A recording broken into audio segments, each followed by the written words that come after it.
Okay, so we just went on a field trip. What did you learn? It's easy. It's definitely easy, yes. Take a lot. Okay. Careful on that one. It's a joke. It's a joke. Yeah, how to kick a door in, right? Yeah. So what else did we learn? Neighbors have information. Neighbors have lots of information, don't they? And We we gained more information than what we had. Yep. By knocking on the door, an extra name, so you can trace that out. Okay. Um, Eric found something that I think you guys all missed. What'd you find, Eric? piece of mail in the mailbox, had a name on it, James K. E. Had the guy's You got a last name. last name now. So So you didn't have a last name before? no, just first name. Oh, When I did a search last night on TLO, that last name K, he kept coming up. I'm like, who's this? But now so with this added information, I'd go back to my TLO and go, oh, James Cahey. There we go. and there's also something about the bank saying about foreclosure. I'm not sure what that paper was, but it was something about foreclosure. Was James' name on it? Yeah. It said Chase on it. Now, Yeah. The chase on the wall, on the door. Yep. all over too. Yep. What was that? I was gonna say, wasn't there, okay, what street was that on? See? Yes, C, 615 C Street. Okay. I was just wondering, all right. 615, Cheryl Vester, Yep. okay, so you actually had it last name. So we took. I had her last name. Yeah. Oh, okay. Yeah. I didn't have his. The neighbor okay. name dropped James. Yeah. Okay. All right. You know, and I was sharing, you and I were down there, finishing up the walkthrough, and I told him that too, I pulled mail out, taking a picture of the mail and dropped it back in. Mm. You know, cause it's had different names, so you try That's to. right. Trace it out. It said acceleration warning, notice of intent to foreclose. What Yeah. does that mean? So that's the bank saying that we're going to get ready to foreclose. So that's probably an old one. That's Mhm. they give you a warning. It's like a shot over the bow. Mhm. So this is a warning shot saying, hey, if you don't clean things up, we're going to go ahead and start to foreclose on you. But we already know it's in foreclosure because there's a notice of default that's been filed. Well, and that's with the, having the note on there and the trustee stuff, once they're late, it becomes, they accelerate the due date, is what they're asking for payment in full. Is Right. what they're saying, hey, we need it paid in full. Once it becomes paid. So now that you've done this, you've walked this property, you have a little bit of information. We still haven't spoken to the seller yet. What's our next step? Call us up. Okay, call the seller. Let's do that. It's fine. You've spoken to the seller already. How long ago was that? So Eric told me that he's talked to the seller. I didn't know that. On which house? On that house Was on the 10th, of this month May. of May. So you recently spoke to the guy. Mm-hmm. So fill us in. Well, I was just sort of driving my neighborhood. I mean, this is my neighborhood, guys. So I was just driving around, and this is before it actually hit the NOD. Okay. And I saw, you know, the just like we saw the papers in the window. Went up to the house, saw it was vacant for sure. Looked in the mailbox, saw that James Cahey name, and saw the pre-foreclosure thing. So I knew that, you know, he was not making his payments most likely, and the place was vacant. So I went and looked him up on TLO and found him and gave him a call. And What do you say? he said he seemed kind of a little bit disgruntled, enough that I put it in my let it go folder. So he said he's not interested in having anything to do with the property. He's done with it. He discharged it in BK. So that's the house we just looked at? Yeah. So He discharged it into bankruptcy? here's what's interesting though. Who's on title? Cheryl. Both on So- title. Both on title. We're both on title? Yeah. So let's look it up. So let's go ahead and get busy, guys. My wife tried to discharge her house in Fresno a long time ago. I met her through bankruptcy, and it didn't happen. Filed bankruptcy to get that house off the record. It was underwater by a ton, and she just wanted it off, and it didn't happen. It was still on the record after going to bankruptcy. Well, the property will be on her record. What she's discharged of is she's discharged of the liability, so they can't say. So the difference of the underwater amount, they can't come and say, "Hey, you received this as income," because when the bank writes it off, it becomes income to them. So it's a tax consequence. So what your wife did was she wrote off that liability of having to be able to pay that as income. So if it's like $100,000, she's no longer responsible for that $100,000 that the bank just wrote off. Does that make sense? But technically, they still have the property in their name, so they can. It's still in their still name. sell it. They can still in their name, yes. They'll still have a foreclosure. They'll still have a bankruptcy. They'll still have all of that stuff. Okay, so let's look this property up. Here we go. So it's 615 C Street. So the only one on title right now is Cheryl Vester. So she's the person who we need to talk to. She's on title. Well, let's go. This is the first American title agreement. Yeah, so this is the first American title app. So we can pull this up right now.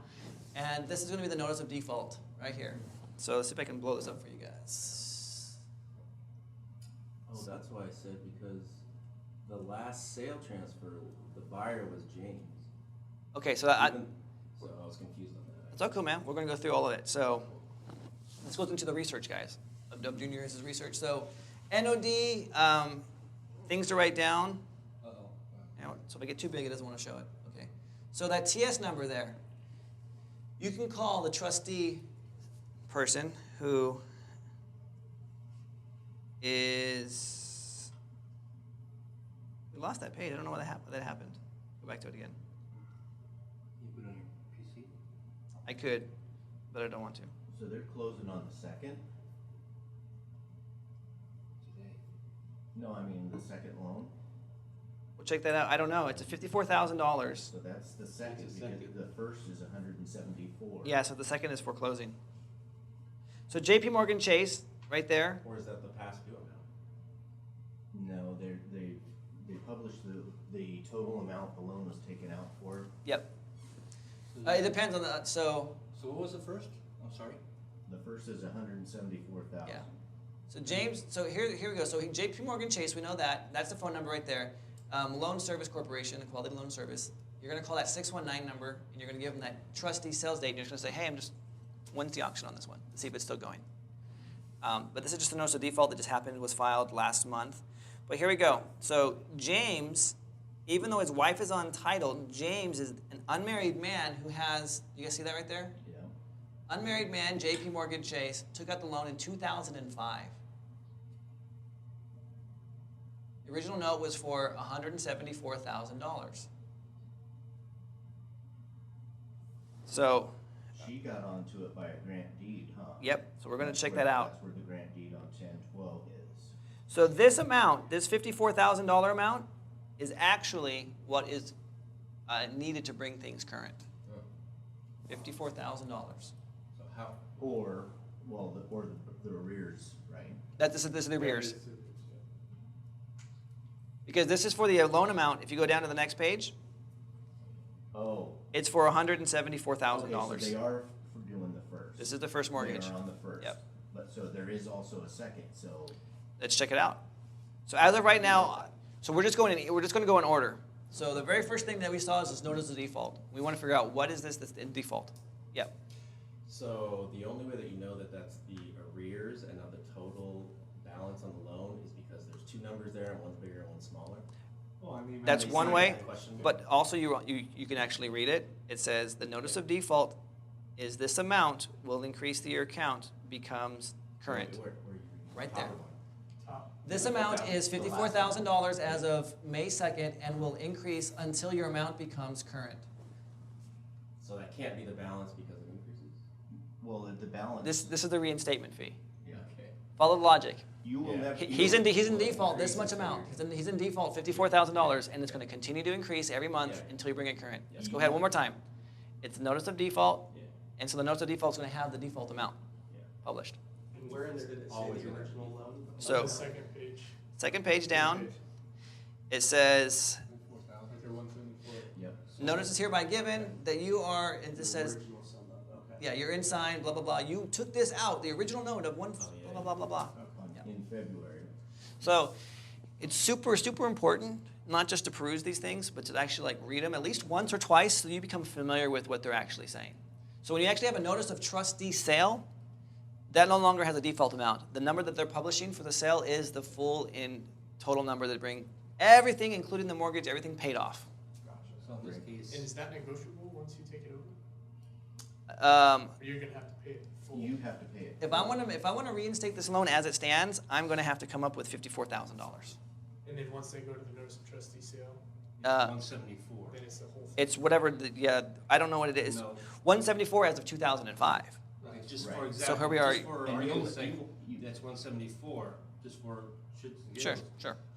We would have to pay the 174, but prior to that going to the sale. Prior to we sale just need date. to pay 54,000. And some change. And change. Yeah. To get it current, and then we can take over on that. Okay, so what's the likelihood of someone coming up with $55,000 and buying the house as is? Not good. Not a whole lot. What would this be a category for? This would be. Foreclosure defense. This would be a foreclosure defense strategy. Or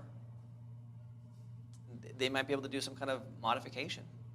Okay, To what, just tack depends what the equity situation is, just tack that onto the back. Just like throw that $154,000 That'd be quite a lot. right onto it. what do you see in this that says you have something to defend? Chase Bank. Everybody's a fraud. And that's what you're assuming, correct? Yeah. You're just going into the court system to tie it up. So this is just, as an investor, I'm in it to make money. Right. So I realize looking at this, what's the 10% rule?